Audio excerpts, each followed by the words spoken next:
So as we careen closer to the fiscal cliff, comments from Capitol Hill aren't giving the markets much hope. The question now, if we are going over the cliff, what should be your investment strategy? Let's talk about that. Brian Sutland is with me, an options action contributor and an expert in hedging against volatility. What do you think, Brian? What do? We go over the cliff. What do you want to own in that scenario? Well, there's always opportunity to make money somewhere, Maria, like you said before going to the break here. So what I'm looking at here is getting defensive. And these types of defensive plays are, one, owning volatility, two, owning some U.S. Treasuries, and three, owning gold. Okay, those three things usually negatively correlate to the market. Now, gold sometimes will move with the market if the stock market were to fall lower if we go over this cliff here.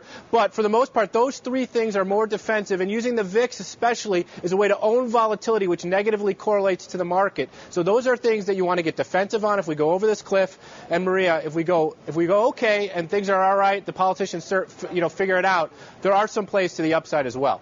All right, so what about that? If we avoid going over the cliff, then what do I do? Well, then you have to look to add some high beta here because the market is trading at a pretty low multiple. I think the market could potentially move to new highs here if things play out okay by the end of the year and some of the economic numbers start to improve a little bit. So I want to own high beta names. I want to own technology, Apple or Google, those type of things I've bought for portfolios for myself and clients while keeping myself hedged with some of these other defensive plays. So I'm going about 50-50. Wait and see what happens, and then I'll dump into one of these two buckets here. Whether I want high beta or I want more protection and more defensive plays, I can make that decision in about a month.